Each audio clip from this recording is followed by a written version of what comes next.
Pantheon is D2's new free-to-play raid gauntlet activity and is actually fun and rewarding. However, because a lot of people have never raided before, today we have a guide on how to beat every encounter and get platinum on each encounter if you're interested in getting the Godslayer title. These timestamps here are important if you want to learn how to optimize DPS on each encounter in general, which is hugely important to getting a platinum rating. I have a portion right up front that you should watch now. Reason being, if I don't do that, I'm going to be repeating myself a lot in today's video. If you want to know more about how to beat each encounter, check the encounter section. But yeah, we're going to start with getting platinum and doing better damage. Each encounter has a bonus timer, and if you beat the encounter before the bonus timer runs out, your team will get platinum. And really, at the end of the day, the best way to beat the encounter before the timer runs out is to make sure you're hitting the boss as hard as you can so you don't need to do extra damage phases. With that in mind, why don't we talk about damage real quick? At the time of me recording today's video, there are both Strand and Void surges active. That could change from week to week, so keep an eye on that modifier, but for right now, you ideally want to do Void or Strand damage to every boss for an extra 25% damage. There definitely will be exceptions to that rule, for example, using Parasite on Atraks, but unless otherwise mentioned, have your boss damaging weapons match one of these surges. It is literally free damage. On top of that, we have a new modifier called Class Warfare. Early reports from number-hungry folks that I've talked to are the following numbers, and apparently Class Warfare does stack with all other damage buffs, which is great. These are allegedly both the outgoing damage buff numbers and the incoming damage reduction numbers. They are the same. Take note, if these numbers are later revealed to be incorrect, I will update the pinned comment. The duration of this perk is around 15 seconds, making this modifier really good. Make sure you're using your class ability when you can before or during a damage phase to make sure your teammates are getting even more free damage. During the damage phase, if you do not have surge armor mods on your leg armor, baby, what is you doing? These are literally free extra damage and they stack. I recommend having a minimum of 2 on at all times, but if you can afford 3, even better. Make sure the element of the surge mod matches whatever you're using to damage the boss with. On that note, make sure your class armor has time dilation on it. Again, I recommend a minimum of 2, but if you can afford 3, great. That'll make your surge duration longer and therefore your damage output better. Also, this will kind of depend on what weapon you're using for DPS, but loader mods on your arm definitely will not hurt. Reload your heavy faster and get back to shooting the big bad. Final note on damage. Remember that the Lumina hand cannon is a thing and that its fire team damage buff is stronger than a Radiant Well, 35% versus 25%. That isn't to say that you shouldn't use Radiant Well because it's still really, really good and you get the godly health regen factor. But if one person on the team has a Lumina, they can push the team damage output a bit higher. It doesn't stack on top of Radiant Well or anything like that, but the game takes the higher damage buff number if given 2, which in this case would be Lumina. For which weapons to use on which boss refers to the info given in each section of today's video. And on that note, we come to the Golgoroth encounter. The goal of the encounter is to kill Golgoroth, but you have to do it in a very specific way. Your main way of dealing damage to Golgoroth is not only by shooting a hole in his stomach, but also by having your guardian standing in a very particular spot when shooting. Specifically, a temporary goo puddle on the floor caused by shooting down orbs that hang from the ceiling. More on those in a minute. Technically, you can shoot and damage Golgoroth's tummy if you're not standing in a goo puddle on the floor, but you'll deal significantly less damage to him, so if you're on the damage team, you really only want to be shooting Golgoroth in the tummy when standing in a goo puddle. Here's a bird's eye view of the room. I will remind everyone that graphic design is my passion. There are 6 orbs that hang from the ceiling. Again, shooting down these orbs will create the goo puddles that you'll need to stand in. The orbs don't appear all at once, by the way. They appear one at a time, and the numbers you see here are the order in which they will spawn. With that in mind, the damage team down in the pit will have to zigzag back and forth during damage phase. Shoot down an orb, stand in the goo puddle and damage Golgoroth. When the puddle timer is about to end, shoot down the next orb you see, rinse and repeat. One thing the damage team will have to pay extreme attention to. During each puddle damage phase, there will be a chance that you'll be randomly selected to be inflicted with a condition called Unstable Light. You'll know you're unstable because it'll say so on your HUD, and also your HUD will have a green glow. If that happens, you'll emit an explosion from your body when your unstable timer hits 0. The explosion won't kill you, but it will kill any teammates nearby. Therefore, if you're unstable, wait for your timer to get to about 3 or 2 seconds left, then run directly at Golgoroth. That way, you won't accidentally kill your entire their fire team, but you'll also deal additional damage to Golgoroth with that explosion. In Pantheon's version of the Golgoroth encounter, 2 members of the fire team will be inflicted with unstable light instead of the usual 1. Annoyingly, if the 2 unstable players are near each other, they can blow each other up, so when running at Golgoroth to explode, be very aware of where your fellow teammate is and try to be on the opposite side of Golgoroth when you detonate so you don't kill each other. There's one more mechanic you gotta learn for Golgoroth, and you can reserve it for 2 members of your fire team who maybe don't have cracked DPS weapons. That mechanic is holding Golgoroth's gaze, and here's how that works. During damage phase, Golgoroth will have his gaze fixed on one guardian. You can intentionally get him to look at you by shooting him in his open yellow back and making him mad. I would highly recommend doing this with a special weapon like a sniper rifle and not a primary to get it done way faster. Apparently, Arbalest can do it in one shot if you're a fan of that weapon. When you have Golgoroth's gaze, he'll look at you wherever you are in the room. That's important because if you remember, the damage team is trying to shoot his tummy. Therefore, you have to stand in a location where Golgoroth is facing not only you, but the damage team down in the pit as well. Usually, the gaze holder just kind of stands above and behind where the damage team is outside of the pit. Here's a diagram. As the gaze holder, you want to form a straight line between Golgoroth, your damage team, and you. Doesn't matter if you're on the left or the right side of the room, always form a straight line when holding the gaze. And of course, remember to shoot the annoying orbs that Golgoroth is going to be shooting your way nonstop. Final 2 things as the gaze holder. One is that you should always be verbally counting down the timer on your HUD. Your gaze holding partner should be in position behind Golgoroth on the bridge opposite you, ready to shoot him in the back and reacquire the gaze before your timer as the active gaze holder hits 0. Second thing to keep in mind is that I hard recommend the gaze holders run tractor cannon. Reason being, after your partner snatches up Golgoroth's gaze and you reposition yourself on the bridge ready to shoot him in the back when the timer gets low, you can do a tractor cannon drive-by. If both gaze holders are doing this, it's a great way to continually debuff Golgoroth and make sure the damage dealers are hitting him harder. Damage-wise, you might want to lean on linear fusion rifles with extra dealing damage perks if you have any available. I went ahead and used a crafted Taipan due to the Void Surge modifier. That worked great. It's not that you can't use rockets or grenade launchers, but you're going to be dealing damage really close to Golgoroth, and those options may result in you shooting a teammate and killing yourself. I say keep it easy, go with a linear fusion rifle matching whatever the weekly surge modifier is. Super-wise, Radiant Well Warlocks are going to be big. For hunters, Celestial Nighthawk Golden Gun will go really hard, and if there are no people running tractor cannon, then a tether would be fine. Titans, you can use Pyrogale or Thunder Crash, but I would recommend saving that for the very end of damage phase. If you hit Golgoroth early on with a big super like Pyrogale, you can end up flinching him and making him turn away, which is bad. Gaze holders, go with Tractor Cannon and a hard-hitting sniper rifle if you got one, and you'll be good to go. In total, you should have 4 players on DPS duty in the pit, with 2 gaze holders, 1 on the left side of the room and 1 on the right,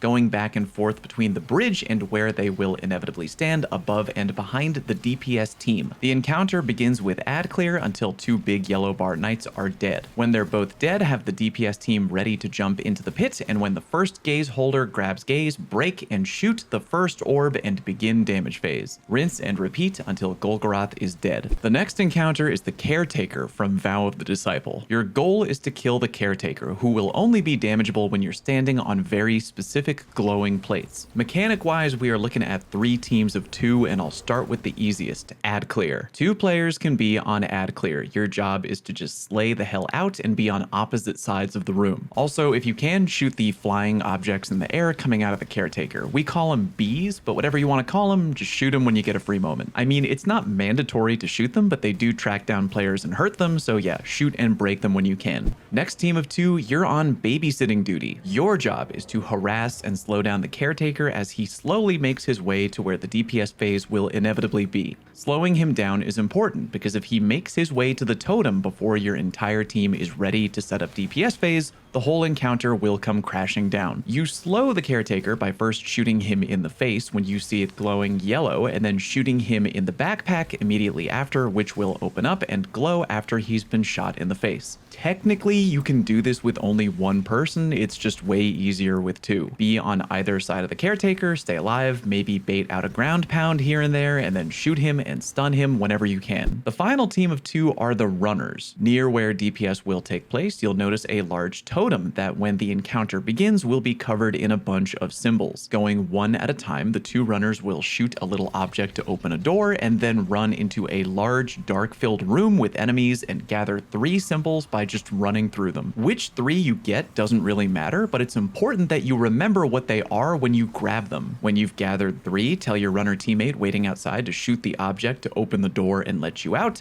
and then you shoot the exact same 3 symbols that you picked up on that giant totem. You don't have to shoot them all yourself. You and your teammate can actually shoot them together, which I kind of prefer because the timer is short and it can be tricky to shoot all 3 symbols by yourself. If you try to shoot them all by yourself, you'll understand what I mean. After you shoot the first one, you have to shoot the other 2 relatively quickly or the totem will reject your offering. These are the official symbol callouts that I use, but honestly, I don't really give a shit if you want to call them whatever the hell you like. Just make sure you and your fellow runner are using the same callouts just in case. After you've shot the 3 symbols, your runner teammate runs into the dark room and does the same thing. When you've grabbed 3 symbols from the dark room 3 times and shot all 9 symbols on the totem, damage phase will begin. During damage phase, wait by the plates on the floor and wait for the Caretaker to lumber his way up to the area. Whichever direction the Caretaker comes from, the plate nearest to where he came up the ramp will be the first damage plate. You'll know it's the damage plate as it'll glow orange when it becomes activated. Damage the Caretaker until the plate deactivates, then move on to the next plate and repeat,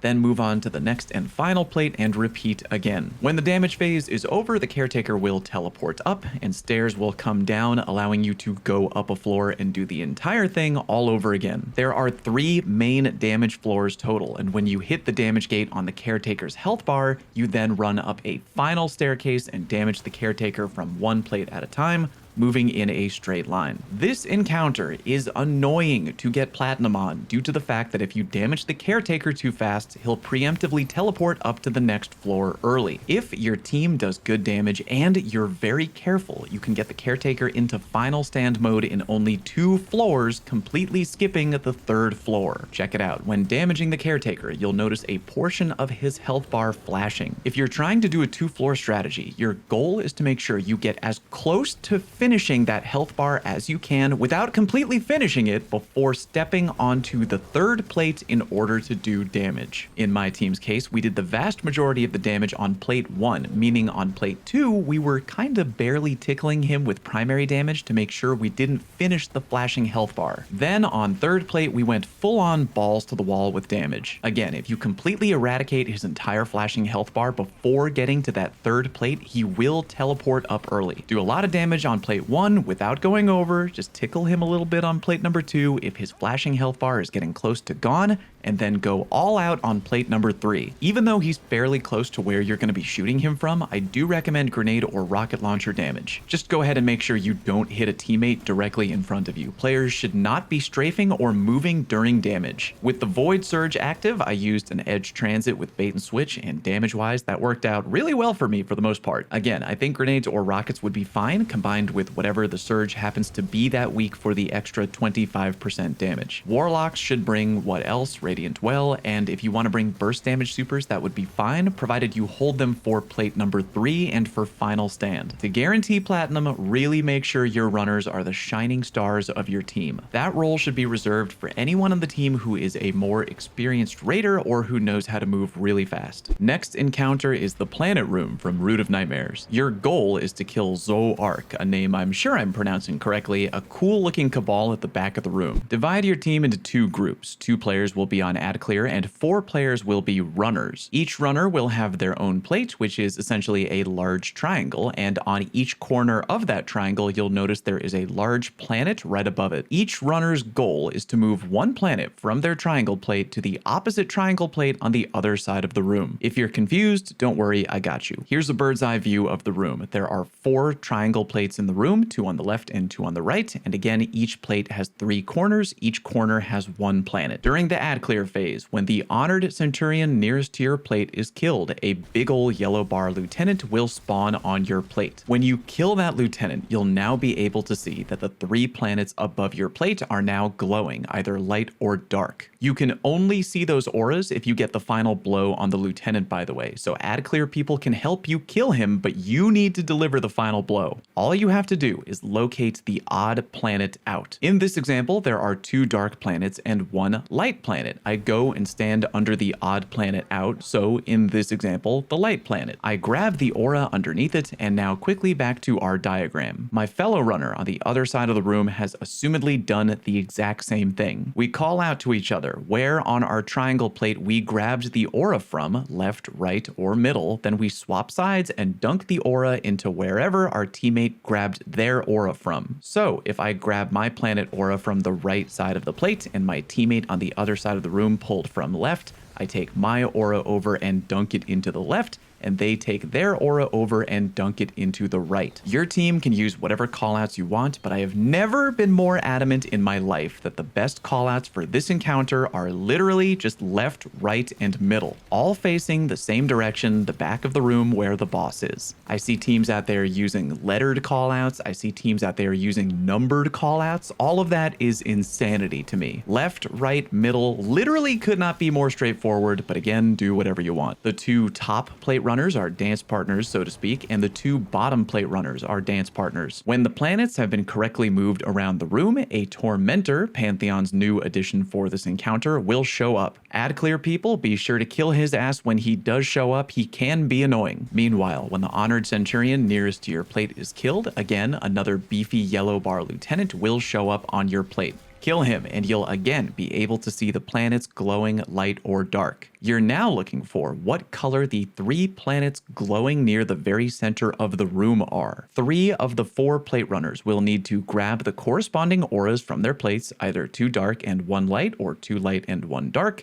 and dunk them into the plates directly below those planets in the middle of the room. When you've done all of that, damage phase will now finally begin. Your entire team should stand on 1 plate at a time to damage the boss. The order of which plate you stand on first should be whichever planet aura there are 2 of. In this example, our planets are 2 dark and 1 light. So our first damage plate will be dark, then light, then dark again. You're essentially trying to match the element that the boss is glowing at the time. It's hard to notice, but he does glow during the fight. The color of the glow will always alternate between the 2 colors, meaning he would never go dark, dark, light, or light, light, dark. Always either dark, light, dark, or light, dark, light. He alternates every time. Again, in this example, there are 2 dark planets and 1 light planet, meaning we are going to start damage on a dark plate, rotate to light, and then rotate back to dark again. When damage phase is over, rinse and repeat. The boss does have a final stand, by the way. Just wait for him to become damageable and keep doing what you've been doing. Damage him on 1 plate until you can't anymore, rotate to a new plate, and keep cooking him until he's dead. Be sure to watch out for fire tornadoes along the way, by the way, which are the other new addition to this encounter from Pantheon. These tornadoes really suck, so be very aware of them, and maybe put solar resist on your chest armor for this encounter. Damage wise, I'm going to recommend rocket or grenade launchers, but other options will work too. Again, just pay attention to whatever the active surge modifier is. Probably a rocket or grenade launcher with a matching element of that surge would be fine. Due to the void modifier when I recorded, I again used my bait and switch edge transit, but that is by no means the only thing you should use. Also, remember class warfare modifier. Pop those class abilities between or on plates when you can if that modifier is active. Radiant Well Warlocks are great for DPS, shocker, and burst damage supers are also fine. I would say pop them near the end of a plate phase if you can time it right. Good luck.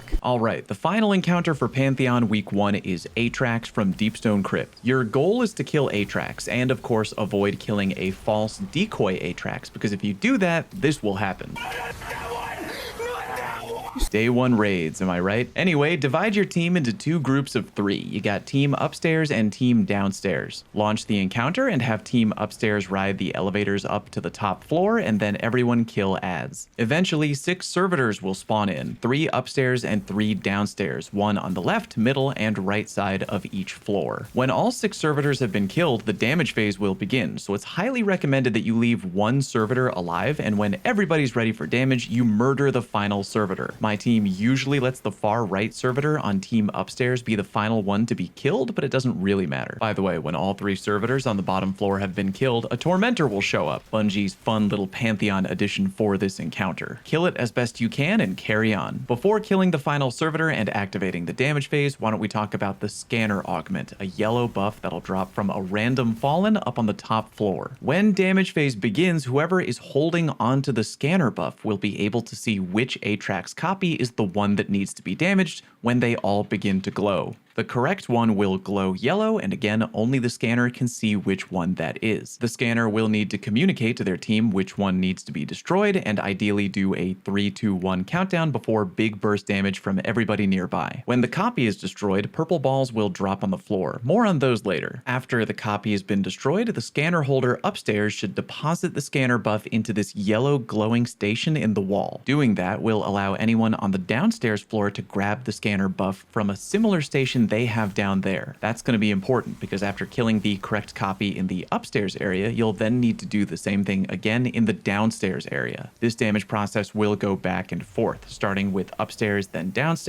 upstairs again, then downstairs again. Each time a copy is killed, the scanner holder should dunk it into the station so the players on the other floor can grab it from their station and use it to find and kill their copy. Remember the glowing purple balls that drop on the floor when you kill a copy? Why don't we talk about those real quick? Those are basically active bombs, and they need to be removed from the encounter immediately. If left to detonate, your team will fail. When a player walks over a bomb, the ball aura will glow above their head. That player needs to head upstairs if they aren't there already, and go into one of the side airlocks on either side of the upstairs area. Only the player with the operator buff, which we haven't talked about yet, can shoot open the airlock doors via the button on the wall, and then shoot the bomb off that player into the now open airlock where it will go away forever. The operator buff is originally held by a random fallen on the bottom floor at the very beginning of the encounter. A player can either send that buff upstairs via the same machine used to teleport the scanner, or a member of team upstairs can just start the encounter downstairs, grab the buff, and then manually take it upstairs via the elevator. If need be, the operator can also shoot the elevator buttons from the upstairs to send to elevators either up or down. After damaging the copies and reaching final stand, all players should meet upstairs and group up.